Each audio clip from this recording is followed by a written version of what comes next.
दोस्तों यह पार्ट वहीं से शुरू होता है जहां से हमारा पिछले पार्ट ख़त्म हुआ था और हम देखते हैं कि हमारा मेन कैरेक्टर सोंग चाओ एक कैप्सूल को देख रहा होता है। तभी उसके पीछे एक डॉक्टर आ जाती है और कहती है कि तुम वहां पर क्या कर रहे हो, मुझे लगता है कि तुम इन चीज़ों में बहुत ही ज़्यादा दिलचस्पी रखते हो। और सोंग चाओ यह सुनने के बाद मुड़ के देखता है और कहता है कि डॉक्टर जाओ आप यहाँ पर क्या कर रही हैं, क्या सैन जियावेन ठीक है। जिसे सुनने के बाद वह डॉक्टर कहने लगती है कि वह अभी ठीक है, अभी अभी उसका ऑपरेशन हुआ है और जिया मई उसका ख्याल रख रही है, तुम्हें उसकी चिंता करने की कोई भी जरूरत नहीं है। ऐसा लगता है कि तुम उसके लिए बहुत ही ज़्यादा परेशान हो। जिसे सुनने के बाद युआन कहने लगता है कि नहीं नहीं ऐसी कोई बात नहीं है। और हम देखते हैं कि सोंग चाओ यह कहते वक्त बहुत ही ज़्यादा शर्मा रहा होता है और वह डॉक्टर उसकी तरफ देखते हुए कहती है कि सोंग चाओ क्या तुम इस कैप्सूल को खरीदना चाहते हो। जिसे सुनने के बाद सोंग चाओ हैरान हो जाता है और कहता है कि आप क्या कह रही हैं, मुझे लगता है कि यह कैप्सूल बहुत ही ज़्यादा महंगा है। जिसे सुनने के बाद वह डॉक्टर कहती है कि तुम इसके बारे में इतना चिंता मत करो, यह सिर्फ 8,000 रुपये का। जिसे सुनने के बाद युआन कहता है कि यह तो बहुत ही ज़्यादा महंगा है और वह डॉक्टर कहने लगती है कि क्या आपने एक्सपेंसिव कहा, यह इतना भी एक्सपेंसिव नहीं है छोटे भाई, अगर तुम इसके काम के बारे में जानोगे तो तुम भी हैरान हो जाओगे। और हम देखते हैं कि वह डॉक्टर उसे बताने लगती है कि यह बहुत ही ज़्यादा काम की चीज़ है। अगर आप इस कैप्सूल में रहते हैं तो यह कैप्सूल आपके सारे बॉडी पार्ट्स को ठीक कर देगा और आपकी मसल्स को ग्रो कर देगा और यह कैप्सूल आपकी नॉर्मल बॉडी को 10 गुना पावरफुल बॉडी बना देगा और आप इससे बहुत ही ज़्यादा ताकतवर हो सकते हैं और यहाँ तक कि आप इसमें बिना खाए पिए भी ले सकते हैं। जिसे सुनने के बाद सोंग चाओ कहता है कि मैं समझ गया, यह कुछ इस तरह है जिस तरह एक पेट में बच्चा पलता है, क्या मैंने सही कहा। जिसे सुनने के बाद वह डॉक्टर कहने लगती है कि हाँ तुमने सही कहा, बहुत से लोग इसमें अपने स्लेव्स को पैदा करते हैं और उन्हें अपना गुलाम बना लेते हैं। और हम कुछ देर बाद के सीन को देखते हैं जहाँ पर हमारा मेन कैरेक्टर उस कैप्सूल के अंदर चला जाता है और हम देखते हैं कि वह डॉक्टर खुश होते हुए वहाँ से जाने लगती है और कहने लगती है कि आज तो मज़ा आ गया, मैंने एक सस्ती चीज़ को बहुत ही ज़्यादा महंगो दामों में बेच दिया। मुझे नहीं पता कि यह लड़का कौन है,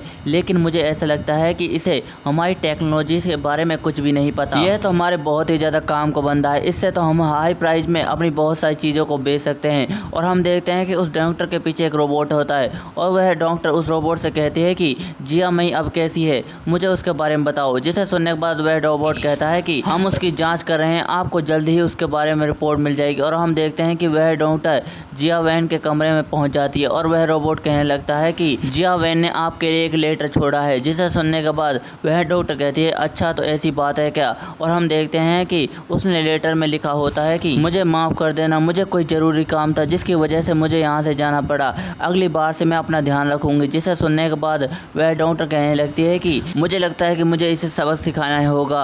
और इसके बाद हम अगले सीन में एक शहर के सीन को देखते हैं जहाँ पर एक आदमी खड़ा होता है और वह कहने लगता है कि आज का दिन तो बहुत ही ज़्यादा मज़ेदार है। और हम देखते हैं कि यह वही आदमी होता है जिसने अपने बॉस को धोखा दिया होता है। और हम देखते हैं कि उस आदमी के पीछे एक और आदमी आता है और उससे कहता है कि बॉस। जिसे सुनने के बाद वह लाल बाल वाला आदमी हैरान हो जाता है और हम देखते हैं कि उसके पीछे आदमी आया होता है, वो कहने लगता है कि स्नैक हेड तुम कैसे हो। और वह बंदा उसके पास आते हुए कह रहा होता है क्या तुम्हें लगता है कि तुमने टाइगर को छोड़कर सही किया। जिसे सुनने के बाद वह आदमी जोर जोर से हंसने लगता है और कहता है कि वह आदमी अब हमारे लिए इतना बड़ा खतरा नहीं है, हमने उसके सारे बंदों को मार दिया है और उसकी सारी प्रॉपर्टी को जब्त कर लिया है। और वह कहने लगता है कि अगर हम गो काओ की मदद करते हैं तो मुझे लगता है कि हमें इस चीज़ के बारे में चिंता करने की कोई भी जरूरत नहीं है, अगर हम उसका साथ देते हैं तो कुछ सालों के बाद हम इस शहर पर राज करेंगे। और हमें लगता है कि हमें इन बड़े लोगों जैसे अपने दिमाग को चलाने की कोई भी ज़रूरत नहीं है, यह जो भी हमें काम देते हैं हमें उसे कर देना चाहिए।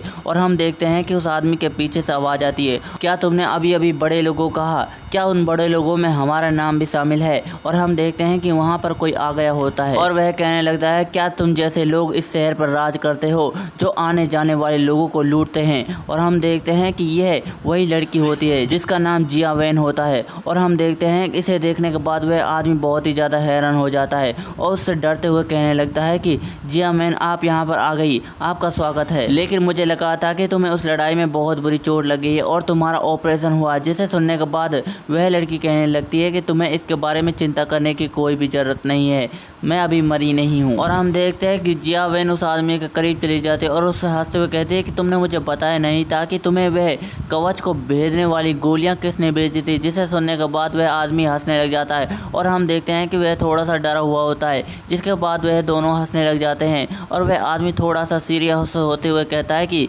जिया वेन अब आपका क्या ऑर्डर है। और हमें पता चलता है कि यह आदमी इस लड़की के लिए काम करता है। और हम देखते हैं कि जिया वेन उस आदमी से कहने लगती है कि स्नेक हेड, तुम्हारी आंखों को देखकर ऐसा लगता है कि तुम मेरे खिलाफ कोई साजिश रच रहे हो। मैं सिर्फ यहाँ पर अपने पैसों को सेटल करने के लिए आई थी और कुछ बिजनेस के बारे में बात करने आई थी। जिसे सुनने के बाद वह आदमी कहता है, क्या तुम बिजनेस करने आई थी, लेकिन हमारे साथ क्यों? हम तो सिर्फ खुफिया गैंग के छोटे मोटे लोग हैं जिनके पास छोटी मोटी इन्फॉर्मेशन होती है। और वह उस पिछले आदमी से हंसते हुए कहता है कि क्या तुम्हें नहीं लगता कि ऐसा ही है? जिसे सुनने के बाद वह पीछे खड़ा आदमी कहने लगता है कि हाँ हाँ। और हम देखते हैं कि वह लाल बालों वाला आदमी मुड़ता है और कहने लगता है कि मुझे लगता है कि तुम्हें अमेरिकन जानकारी की ज़रूरत है। और हम देखते हैं कि जिया वेन उस आदमी की नाक पर उंगली दे मारती है और उससे कहती है कि पहले तुम मेरी बात तो सुन लो, तुम्हारा ऑफर वैसे तो बहुत अच्छा है लेकिन मैं तुमसे यह नहीं चाहती। जिसे सुनने के बाद वह आदमी गुस्से में कहता है कि फिर हमसे क्या चाहती हो?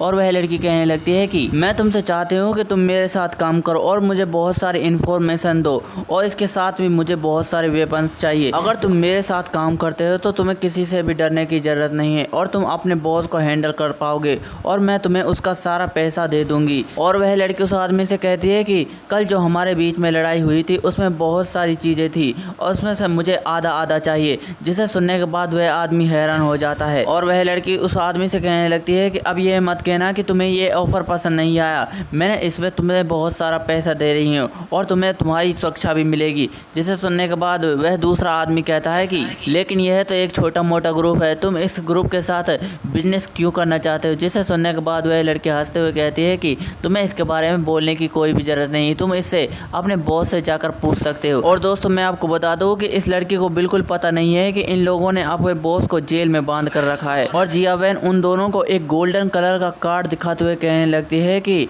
अगर तुमने मुझे बहुत सारी इन्फॉर्मेशन दी तो मैं तुम्हें बहुत सारा पैसा दूंगी और तुम्हें माला माल कर दूंगी। और हम देखते हैं कि वह दोनों उस गोल्डन कार्ड को देखकर बहुत ही ज़्यादा हैरान हो जाते हैं और उसमें से पीछे वाला खड़ा आदमी कहने लगता है कि ब्रदर देखो जरा, वह तो गोल्डन कार्ड है, उसमें तो बहुत सारा पैसा होता है। जिसे सुनने के बाद वह आदमी कहता है कि तुम चुप रहो। और वह आदमी जिया वेन से कहने लगता है कि हमें इसके लिए माफ़ कर दो, आपका ऑफर देने के लिए बहुत बहुत शुक्रिया। और हम देखते हैं कि वह लड़की उन दोनों से कहने लगती है कि अगर तुम दोनों मेरे आगे अच्छे बनकर रहोगे तो मैं तुम्हारे साथ फ्यूचर में भी बिजनेस करूंगी। और हम देखते हैं कि वह लड़की यह कहने के साथ वहां से चली जाती है और वह पीछे खड़ा बंदा उस आदमी से कहता है कि क्या तुम उसे वैसे ही जाने दोगे? जिसे सुनने के बाद वह आदमी कहता है कि तुमने सही कहा, हम उसे जाने देंगे क्योंकि हम यहाँ पर अकेले नहीं हैं, यहाँ पर बहुत सारे लोग हैं जो हमें मारने के लिए तैयार हैं और उनके पास गन भी है। और हम देखते हैं कि उन लोगों के पास बहुत बड़ी बड़ी गन्स होती हैं जो उन लोगों पर तान रखी होती है। और वह लाल बालों वाला बंदा उस दूसरे आदमी से कहने लगता है कि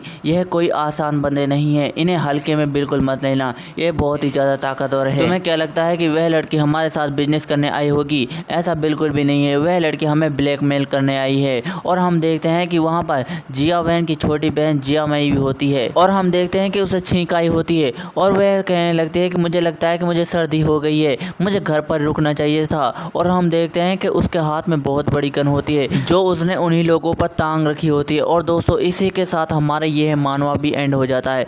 दोस्तों अगर आप चाहते हैं कि मैं इस मानवा को कंटिन्यू रखूं तो कमेंट में ज़रूर बताना। अगर आपको मेरा एक्सप्लेनेशन अच्छा लगा तो वीडियो को लाइक एंड चैनल को सब्सक्राइब कर दीजिए। मिलते हैं अगली वीडियो में, धन्यवाद।